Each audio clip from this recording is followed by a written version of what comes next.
اب صحابہ کے جو آپس کے واقعات ہیں نا، صحابہ بھی اسے ڈسکس کرنا مناسب نہیں سمجھتے تھے۔ یہ حدیث ہے سنن ابی داود کی، حدیث نمبر 4659، 4659، 4659۔ یہ حدیث بڑی ایک واقعہ ہے، دلچسپ ہے۔ حذیفہ بن یمان رضی اللہ عنہ مدائن شہر میں تھے۔ حذیفہ رضی اللہ عنہ کبار صحابہ میں آتے ہیں یا صغار میں؟ کبار میں۔ ان کو ایک ایسی فضیلت حاصل ہے جو کسی اور صحابی کو نہیں، اگرچہ صحابہ کی تعداد لاکھ سے زیادہ ہے، 1,00,000 تو زیادہ صحابہ، لیکن ایک فضیلت صرف ان کے پاس ہے، کسی اور کے پاس نہیں، حتیٰ کہ ابو بکر، عمر، عثمان، علی رضی اللہ عنہم کو بھی وہ فضیلت حاصل نہیں ہے۔ وہ کیا ہے؟ یہ رازدان رسول ہے۔ اب رازدان رسول کا واقعہ ہے، فکانہ یذکر اشیاء، تو وہ کچھ باتوں کا ذکر کرتے کہتے، قالها رسول اللہ صلی اللہ علیہ وسلم لاناس من اصحابہ فی الغضب، کہ آپ نے نا غصے میں فلاں صحابی کو یہ کہا، اور غصے میں فلاں صحابی کو یہ کہا، اور غصے میں فلاں صحابی کو ایسے کہا۔ آپ نا اس طرح صحابہ کے وہ واقعات سناتے۔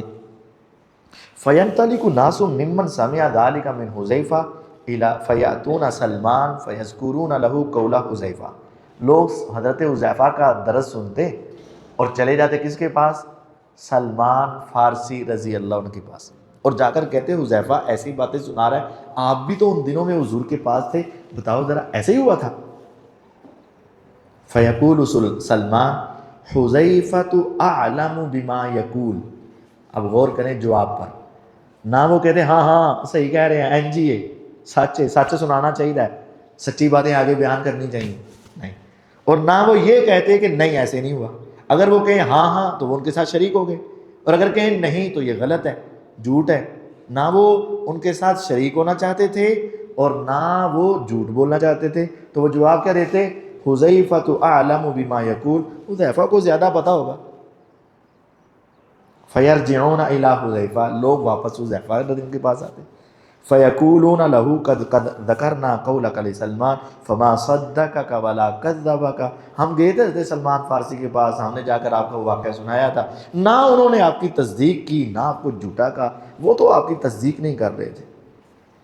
تو حضرت حذیفہ رضی اللہ عنہ ذرا جذباتی ہو گئے، تو حضرت سلمان کے پاس خود آ گئے۔ حذیفہ رضی اللہ عنہ حضرت سلمان کے پاس ہے، خود آگے اور آ کر کہنے لگے یا سلمان ما یمنعک ان تصدقنی بما سمعت من رسول اللہ صلی اللہ علیہ وسلم، اے سلمان تو میری تصدیق کیوں نہیں کرتا؟ تم بتاؤ نا میں سچا ہوں کہ نہیں سچا، کہو نا ذرا سچ بول دو کہ نہیں، اینجو ایسی کہ نہیں، صحیح دس، صحیح دس، اسی کہنا تیرا اللہ دی قسم ہے صحیح دس، تو بتا ذرا ایسے ہوا تھا کہ نہیں ہوا تھا، صحیح دس نہیں۔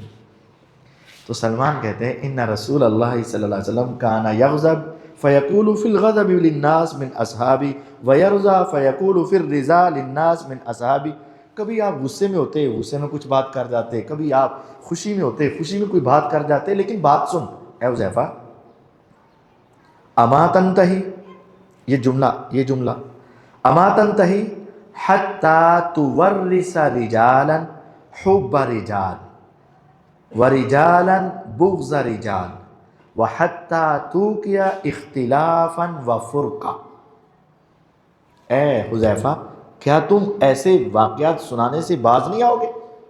تیرے ان واقعات کی وجہ سے لوگوں کے دلوں میں بعض صحابہ کی محبت اور بعض صحابہ کا بغض بیٹھ جائے گا، اور تیرے ایسے واقعات سنانے کی وجہ سے لوگوں کے دلوں میں فرقہ اور اختلافات پیدا ہو جائیں گے، تو تم اس سے باز نہیں آتے، تمہیں ایسی باتیں کرنے سے باز آنا چاہیے۔ اب ایک صحابی سلمان فارسی رضی اللہ عنہ حذیفہ رضی اللہ عنہ کو ان واقعات کو بیان کرنے سے روک رہے ہیں جو رسول اللہ صلی اللہ علیہ وسلم کے زمانے میں ہوئے اور سچے ہیں، لیکن کہتے ہیں تم ایسا نہ کرو ورنہ کیا ہوگا، آپس میں کیا پیدا ہو جائے گا؟ اختلاف، فرقہ واریت، اور بعض صحابہ کی محبت اور بعض صحابہ کا بغض اور مرزا صاحب کے آنے کے ساتھ کیا ایسا نہیں ہوا؟ ایک الگ فرقہ کریٹ ہو گیا، جہلمی فرقہ، اور ایک الگ سوچ ڈیولپ ہو گئی کہ حضرت علی رضی اللہ عنہ کو سب سے بڑھا دیا گیا اور معاویہ رضی کے بارے میں منفی باتیں کر دی گئیں۔ جو شخص پہلے نہیں سنتا تھا اور جس نے اسے سننا شروع کر دیا، اپنے دل کو پوچھے کہ میرے دل میں کیا صحابہ کا درجہ برابر رہا یا اوپر نیچے ہوا؟ بعض کی محبت پہلے سے بڑھی اور بعض کے بارے میں نفرت بھی اور بغض بھی بڑھا، تو یہی تو وہ ڈر رہے ہیں۔ اے حذیفہ، کیا تم باز نہیں آؤ گے؟ بعض لوگوں کے دلوں میں بعض کی محبت اور بعض کے دلوں میں بعض کا بغض پیدا کرو گے؟ وَحَتَّى تُوقِعَ اخْتِلَافًا وَفُرْقَةً، اور اختلاف اور فرقہ واریت پیدا کرو گے۔